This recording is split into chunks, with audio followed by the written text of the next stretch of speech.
The silent generation. The white men of this generation have earned and enjoyed the smoothest career passage in American history. The lives of silent generation women have bridged the before and after of the modern women's movement, and the lives of silent generation blacks and minorities have bridged the before and after of the modern civil rights movement. August 15th, 1945, World War II ends all at once. The last of 16 million young, triumphant, virile, and apparently quite horny American soldiers come home from the war all at once. And for African Americans, this is it. The modern civil rights movement. The glorious struggle, as this period will be called, now reaches full bloom.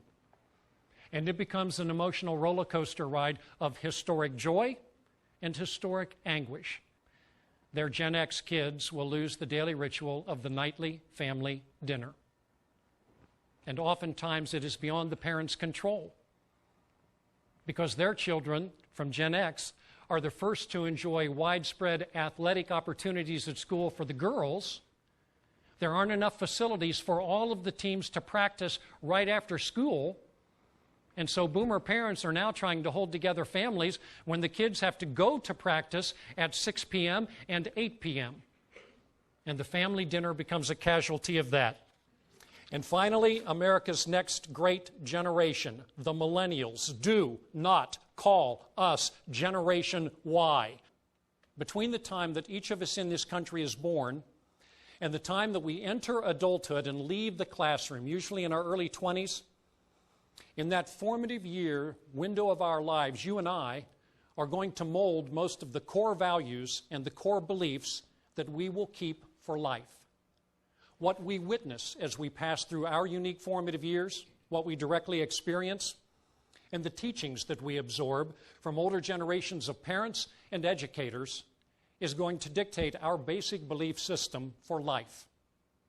And those people our own age who share the same formative years times and the same formative years teachings will by and large share the same core values. And by sharing the same core values, we become a generation. And any time in America there is a significant change in either the times or the teachings that young kids are going to absorb as they pass through their formative years, a new generation is created.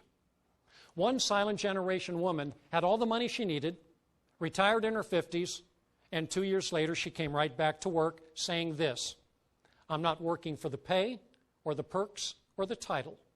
I missed the team." But she surfaced months down the road when she went back to her tiny little hometown of New Hampton, Iowa, to speak on Career Day to a group of junior high and high school kids, at the end of which she was asked by a student, "Why did you risk everything?" And her reply was classic, idealistic, first-wave boomer. "It was the right thing to do," she said. "The country is starved for integrity." Each of these 10 Gen X women had come of age in a different region of America, and I showed them this ad and said, "I don't want you to talk amongst yourselves. Take your time, look at this ad, and then write down on a piece of paper which of these two images is most likely to compel you to purchase the product, which is a hoodie, a hooded sweatshirt." So they looked, they wrote down, and we went around the room. And I'm sure you're ahead of me.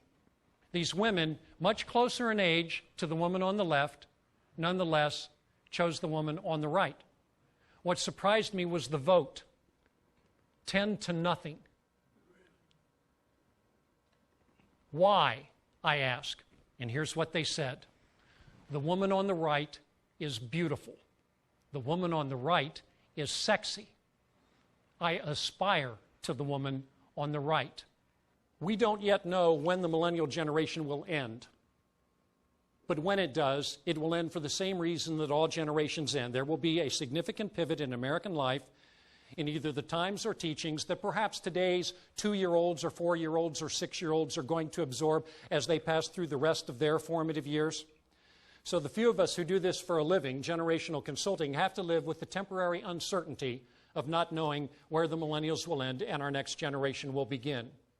If you happen to be one of those born on the cusp of two generations, you might find that your own values are a blend of the older and the younger generation. It is an honor and a pleasure to share this topic with you. Thank you for your interest in America's generations.